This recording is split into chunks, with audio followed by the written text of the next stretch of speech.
पिछले कुछ समय से हम लगातार देख रहे हैं कि टर्की और पाकिस्तान काफी क्लोज आ गए हैं। पिछले प्राइम मिनिस्टर इमरान खान ने टर्की के प्रेसिडेंट अर्दोगान के साथ मिलकर कई सारी बायलैटरल मीटिंग्स की। अर्दोगान ने भी दुनिया के अलग अलग मंचों के ऊपर जाकर चिल्लाकर कश्मीर मुद्दे को उठाया। कश्मीर में झूठे ह्यूमन राइट वायलेशंस के आरोप लगाकर भारत को घेरा भी। ये सब बस पाकिस्तान को खुश करने के लिए, मुस्लिम देशों का खलीफा बनने के चक्कर में और पाकिस्तान को हथियार बेचने के लिए किया जा रहा था। इसके अलावा टर्की को पाकिस्तान के साथ कितना प्यार है, या टर्की पाकिस्तान के लोगों को किस लायक समझता है, या फिर पाकिस्तान के लोग भी विदेशों में जाकर क्या क्या हरकतें करते हैं, वो आज की लेटेस्ट न्यूज से बिल्कुल साफ हो जाएगा। रेफरेंस के लिए आपकी स्क्रीन के ऊपर रिपब्लिक वर्ल्ड के आर्टिकल का स्क्रीनशॉट है, जिसके मुताबिक टर्की ने फैसला किया है कि वो अपने देश में अब से पाकिस्तान के लोगों को रेजिडेंसी परमिट नहीं जारी करेगा। वैसे जिनको नहीं पता उनकी जानकारी के लिए बता दूं कि किसी भी दूसरे देश में एक तय समय सीमा से ज्यादा समय तक रहने के लिए वहाँ के रेजिडेंसी परमिट की जरूरत पड़ती है।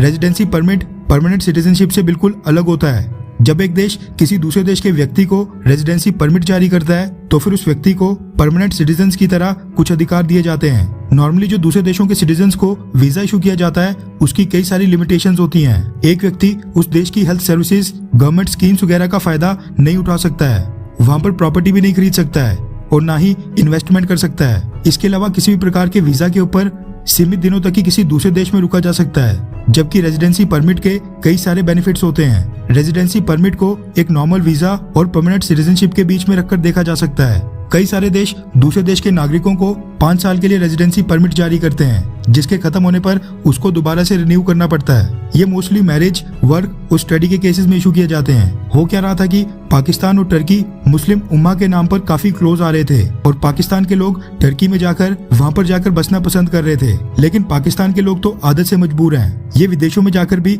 वहाँ पर अपनी औकात कहीं ना कहीं जाकर दिखाई देते हैं, फिर चाहे वो टर्की जैसी मुस्लिम कंट्री क्यों ना हो। दरअसल पाकिस्तान से गए लोगों का टर्की के अंदर क्राइम रेट पिछले कुछ समय से लगातार बढ़ रहा था। पाकिस्तान के लोग टर्की में जाकर चोरी चकारी, लूटपाट, महिलाओं और लड़कियों को छेड़ना, उनके ऊपर गंदे कमेंट्स करना और किडनैपिंग जैसी घटनाओं में लगातार शामिल पाए जा रहे थे।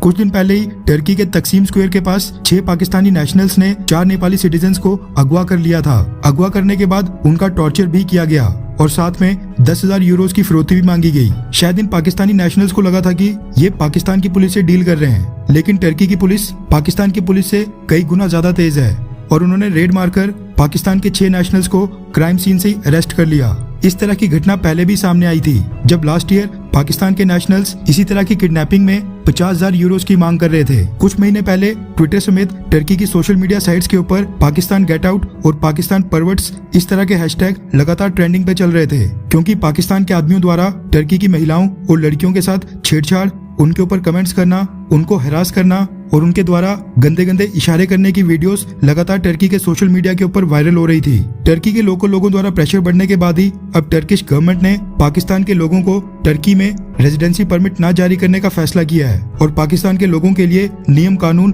और भी ज्यादा सख्त बनाने के आदेश दे दिए गए हैं, ताकि पाकिस्तान से कोई भी मुंह उठाकर टर्की न चले जाए। यानी ये इज्जत कमा रहे हैं पाकिस्तानी विदेशों में जाकर, फिर कहते हैं कि भारत इनको बदनाम कर रहा है।